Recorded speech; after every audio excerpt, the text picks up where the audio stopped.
ba ainihin baka da dangantaka da ita ta jini, ba muharramaka bace, za ka kura mata ido, kuma kallon nan da za ka yi ya zama na haramun. Amma dan kallo ɗaya kawai ka juyo yau ka haɗa huska sai ka juyar da kanka, amma baka bukata ka sake haɗa ido da ita, wannan ba za a kama ka da laifi ba. Amma laifin da ka kyalla kai ta wayo ku haɗa ido, kuma sai ka sake kyallawa kawai kai da kai, kuma ka sake kyalla tana ba da baya kama kallon. To shi dan adam ala kulli halin, shi ya sanya Annabi sallallahu alaihi wasallam yake cewa ita fa mace idan ka ganta tana tsari da suffa ne kira irin na shidan.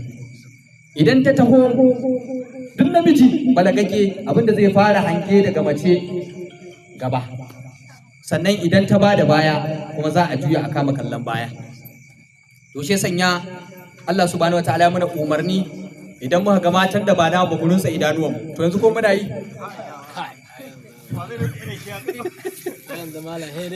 to su ma ai yaudara ne, sai mace ta zo macen aure ta cako kwalliya malam ta yi to tana rangwada das ga turare ta sanya, to saboda Allah kuma ga gele ansa ga matsatsun kaya kuma a matsayin ki na mata aure, to dan Allah dan Annabi me zai hada a matsayin mutum balagagge yanzu ya ki taya ko kuma ya ki kallawa?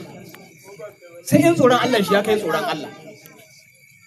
To saboda ka dan Allah dan Annabi duka irin waɗannan abubuwa mu yi taka tsantsan.